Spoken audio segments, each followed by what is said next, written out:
當確診癌症，收到最多親友嘅訊息，一定係苦口婆心教你點戒口，呢樣唔食得，嗰樣唔食得，戒下，分分鐘咩都唔放得落口啊！但亂戒口有機會影響治療成效，甚至降低存活率㗎。而咁多年嚟，癌症飲食就存在咗唔少嘅迷思。今集就用中西角度一次過同你拆解，仲會推介3款抗癌 Superfood。記得睇到尾啊！癌症病人對致癌食物有咩常見而有錯嘅迷思？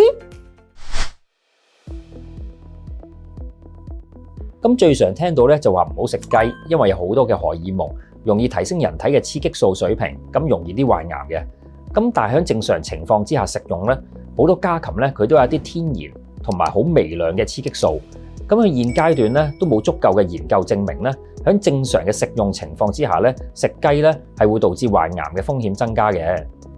但係有一樣嘢要注意咧，就係動物嘅雌激素咧，主要儲藏喺動物嘅脂肪組織，例如雞皮嗰度。咁如果我哋進食咗過量嘅脂肪咧，有機會增加體脂同埋體內嘅雌激素，而且當中嘅飽和脂肪咧係會有可能增加患癌嘅機會，所以嗰啲部位咧我哋要盡量少食啦。第二咧就係聽到咧唔飲得豆漿啊，咁中醫認為咧適量飲豆漿啦，其實係可以滋陰潤燥啦、利水下氣啦，亦都係可以養顏補虛噶。咁其實咧豆漿裏邊嘅一啲植物荷爾蒙咧，同一般嘅荷爾蒙咧係有唔同噶。咁豆漿成分咧，對於癌症病人嚟講啦，其實一般咧都係屬於好安全嘅。咁營養學角度嚟講啦，若果病人咧係有飲食豆製品嘅習慣嘅時候咧，喺治療期間啊，只要一日裏邊咧係唔飲用或者食用咧超過2份嘅豆製品，例如係豆漿或者豆腐花咧，其實都係可以接受噶。咁而且咧有外國嘅研究咧，亦都顯示啊，食大豆咧反而係可以減低咗患乳癌嘅一啲機會添噶。根據2009年美國醫學協會雜誌嘅一篇研究顯示啊，佢哋咧揾咗大概5000個乳癌嘅康復者做研究對象啦，探討翻咧黃豆攝取咧對於乳癌病人嘅一個存活率嘅影響啊。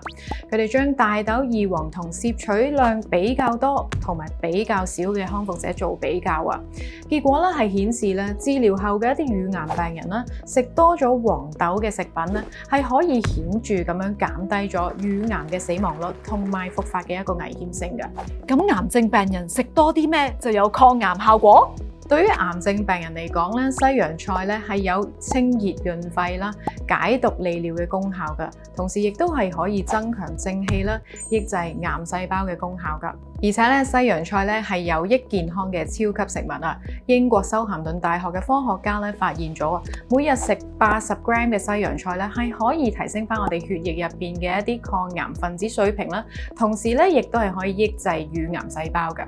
咁第二樣咧就係深海魚油啦，因為我哋知道深海魚油咧就有豐富嘅 DHA 同埋 EPA， 而呢啲因子咧就可以係消炎同埋抗炎嘅。因為咧癌症本身咧就係一種炎症，而且治療癌症嘅過程咧，例如化療啊或者電療咧，係會促進炎症因子嘅發生嘅。咁如果適當地服用呢啲魚油嘅話咧，係可以做到消炎抗炎嘅作用，會令到我哋治療更加順利嘅。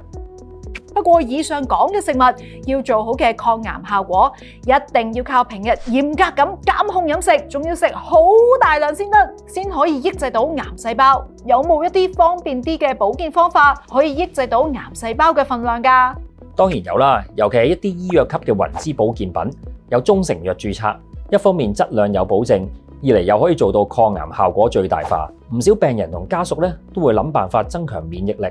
而雲芝咧係其中一種好好嘅補品，當中提煉嘅 PSP、PSK 成分咧喺呢幾十年被廣泛使用，喺日本、中國等地咧係認可嘅抗癌保健成分。而作為一種免疫調節補充劑，入邊嘅多糖體同埋多種嘅活性成分咧係可以激活到人體免疫防禦系統，增加咗免疫細胞消滅癌細胞嘅能力。亦都有研究證實咧，雲芝多糖體咧可以誘導癌細胞凋亡，抑制癌細胞生長。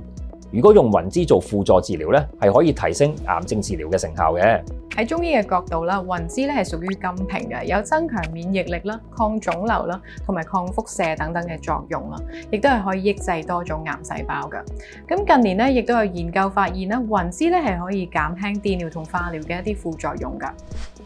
只要好好控制飲食，食多啲癌細胞聽到都掉頭走嘅食物，平日保持心境開朗，注重飲食養生，就可以降低癌症加劇嘅風險。與其亂戒口，不如食得啱，食得好啊！